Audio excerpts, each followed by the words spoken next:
જય શ્રી કૃષ્ણ મિત્રો, સ્વાગત છે તમારું મારી ચેનલમાં। આજે આપણે બનાવશું વેજીટેબલ બર્ગર। તો ચાલો બનાવવાની શરૂઆત કરીએ। તો પહેલાં આપણે સૌપ્રથમ ગેસ ચાલુ કરશું, તેના પર આપણે કઢાઈ રાખી દઈશું। હવે આપણે કઢાઈ ગરમ થાય એટલે તેમાં 3-4 ટેબલ સ્પૂન તેલ નાખી દઈએ અને 1 ચમચી બટર નાખી દઈશું, જેથી કરીને તમે એમને બટરથી પણ કરી શકો છો અથવા તેલથી પણ કરી શકો છો, જે તમને યોગ્ય લાગે। મેં અહીંયા બંને મિક્સ કર્યું છે। તો હવે આપણે તેલ ગરમ થઈ ગયું છે, તો આપણે તેમાં હિંગ નાખી દઈશું। હિંગ નખાઈ જાય એટલે આપણે તેમાં ઝીણું સમારેલું લસણ નાખી દઈશું। લસણ સતળી ગયું છે થોડું એટલે આપણે તેમાં આદુ મરચાંની પેસ્ટ નાખી દઈશું। તેને આપણે હલાવતા રહીશું। ત્યારબાદ મેં અહીંયા 1 વાટકો ગાજર સમારી લીધા છે ઝીણા, પછી 1 વાટકો મેં કેપ્સિકમ મરચાં લીધા છે। હવે આપણે તેને થોડી વાર સાતળી લઈશું। આપણે તેને બહુ ચડવા નથી દેવાના, એમને થોડાક હિરકચા થાય, તેલમાં સતળાઈ જાય એટલે આપણે તેમાં 1 વાટકો મકાઈના બાફેલા દાણા નાખી દઈશું। હવે તે આપણે ત્રણેય વેજીટેબલને આપણે મિક્સ કરશું। તમે આની અંદર વટાણા લીલા અત્યારે જે આવે છે બજારમાં એ પણ નાખી શકો છો। મારે અવેલેબલ નહોતા એટલે મેં નથી નાખ્યા। આમાં ફણસી પણ તમે નાખી શકો છો। 1 ચમચી આપણે ગરમ મસાલો નાખશું, 1 ચમચી આપણે તીખાની ભૂકી નાખશું। ત્યારબાદ આપણે 1 ચમચી લાલ મરચું નાખશું। ત્યારબાદ મરચું નખાઈ ગયા પછી આપણે 1 ચમચી હળદર પાવડર નાખશું। ત્યારબાદ આપણે સ્વાદ અનુસાર નમક નાખશું અને તેને સારી રીતે મિક્સ કરી લઈશું। હવે આપણે તેને થોડી વાર એમાં હલાવવાનું છે, મિક્સ થવા દેવાનું। તમે જોઈ શકો છો કે મેં બરોબર મિક્સ કર્યું છે। હવે આપણે જે બટેકાનો બાફેલો મસાલો છે, જે મેશ કરેલો, એને આપણે નાખી દઈશું। મેં અહીંયા 3 કે 4 મીડિયમ સાઇઝના બટેકા લીધેલા છે, તમે વધારે કે ઓછા લઈ શકો છો। મેં આ 4 વ્યક્તિ માટે બનાવેલું છે, તો તમે એ પ્રમાણે વધારે કે ઓછું એમાં કરી શકો છો। હવે મેં આપણે બ્રેડ હોય એનો બ્રેડ ક્રમ્સ નાખેલું છે, એનો ભૂકો કરેલો છે। તમે એ બજારમાંથી ના લાવો તો પણ આપણી ઘરે જે બ્રેડ પડી હોય તેને આપણે ક્રશ કરીને એમાં મિક્સ કરી શકો છો। આ આપણને બાઇન્ડિંગ આપવાનું કામ કરે છે। તો હવે તમે જોઈ શકો છો કે તેને હાથેથી આવી રીતે ચમચાથી આપણે મિક્સ કરી દેવાનું છે। આમાં આપણે બ્રેડ ક્રમ્સ નાખવાથી આપણા જે માવો છે તેને એક બાઇન્ડિંગ મળે છે। મેં મિક્સ કરી દીધું છે। હવે તેમાં તમે ફ્રેશ કોથમરી નાખી શકો છો સમારીને, અને તેને આપણે મિક્સ કરી દઈએ। હવે આપણે તેને થોડી વાર માટે બરોબર મિક્સ થઈ જાય પછી આપણે તેને થોડી વાર માટે રેસ્ટમાં મૂકી દેવાનું છે, તેને ઠરવા માટે આપણે રાખી દેવાનું છે। તમે જોઈ શકો છો કે હું હલાવું છું તો એ ચોટી ગયેલું જે ઠરી જાય છે એમ કડક લાગે છે, તમે જોઈ શકો છો। આવી રીતે આપણે બાઇન્ડિંગ બની જવું જોઈએ। આપણી ટીકી છે એ આવી રીતે બની જવી જોઈએ। ચેક કર, હવે આપણો મસાલો ઠરે છે ત્યાં સુધી આપણે એક સ્લરી બનાવી લઈએ। તો તેમાં આપણે 3 ચમચી મેંદાનો લોટ અને 3 ચમચી કોર્નફ્લોર ના હોય તો તમે તપકીર પણ નાખી શકો છો। ત્યારબાદ આપણે તેમાં સ્વાદ અનુસાર નમક નાખવાનું છે અને અડધી ચમચી તીખાનો પાવડર નાખવાનો છે। હવે તેમાં થોડું પાણી નાખતા જઈશું અને તેને આપણે હલાવતા જઈશું।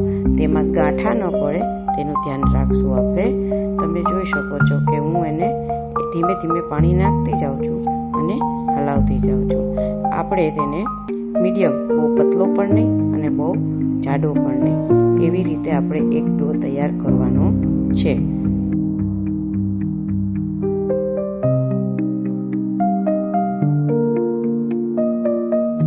હવે આપણે ટીકી બનાવવાની શરૂઆત કરશું। આપણો મસાલો છે તે ઠંડો થઈ ગયો છે, તો તેના માટે આપણે બ્રેડનો ભૂકો જોશે અને આપણે જે સ્લરી બનાવી છે તે જોશે। આવી રીતે આપણે 1 ચમચાની મદદથી એક મોટો આપણે લોટ જે ડો બનાવ્યો છે તે લઈ લેવાનો છે માવો।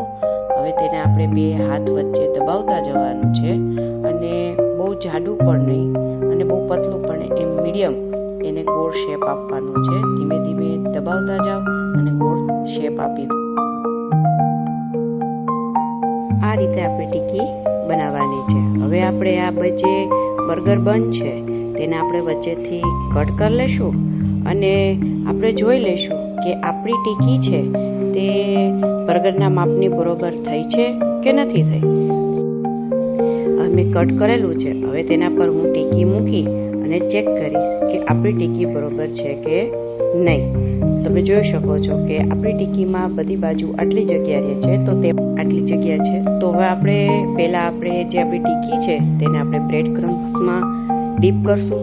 આપણે તેને ધીમે ધીમે પ્રેસ કરી દઈશું, જેથી કરીને બ્રેડ છે એ ક્રમ્સ છે એ આપણી ટીકીમાં ચોંટી જાય.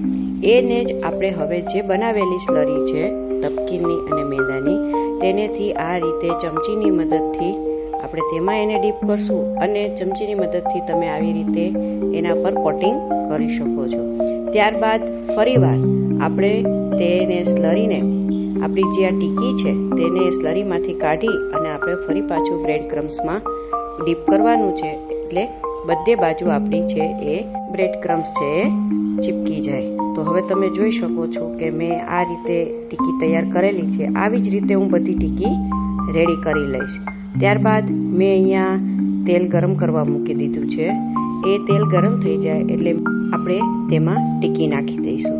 તેલ બહુ ગરમ પણ ના હોવું જોઈએ અને બહુ ઠંડુ પણ નહીં, એટલે આપણે મીડિયમ આંચે એને તળવાની છે, તેમાં આપણે સાતળવાની. તમે આ રીતે તેમાં ઉપરથી ગરમ તેલ નાખી અને સાતળેલું બંને બાજુ ક્રિસ્પી થાય ત્યાં સુધી આપણે તેને આમાં ફ્રાય કરવાની છે. હવે આપણી ટીકી ફ્રાય થઈ ગઈ છે, તો આપણે બર્ગર બંને કટ કરી અને તેના વચ્ચેના પાર્ટ પર બટર લગાવી દેવાનું છે અને નોનસ્ટિકમાં જે બંને કટ કરેલા વચ્ચેના પાર્ટ છે તેને આપણે શેકી લઈશું.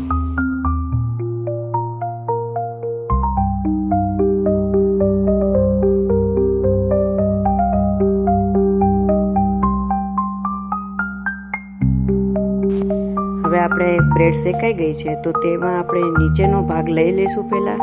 હવે લઈ અને તેમાં આપણે બર્ગર માયોનીઝ છે એ નાખશું 1 ચમચી. ત્યારબાદ આપણે તેમાં ટમેટો સોસ 1 ચમચી આપણે નાખશું. હવે બંનેને મિક્સ કરી અને બંને ભાગ પર આપણે આ રીતે સ્પ્રેડ કરી દેવાનું છે. મેં બંને ભાગ પર ચોપડી દીધેલું છે. મારે 1 જ ચમચી એટલે કે 2 ટેબલ સ્પૂનની અંદર મારે બંને બર્ગરમાં ઉપર નીચે થઈ ગયું. હવે આપણે તેમાં પત્તા ગોબી એટલે કે કોબી જે છે તેનું પાંદડું મૂકશું. ત્યારબાદ આપણે ઝીણી જે સ્લાઇસ ગોળ છે એ ગોળ સમારેલી ડુંગળીની સ્લાઇસ મૂકશું. ત્યારબાદ આપણે બનાવેલી ટીકી રાખશું.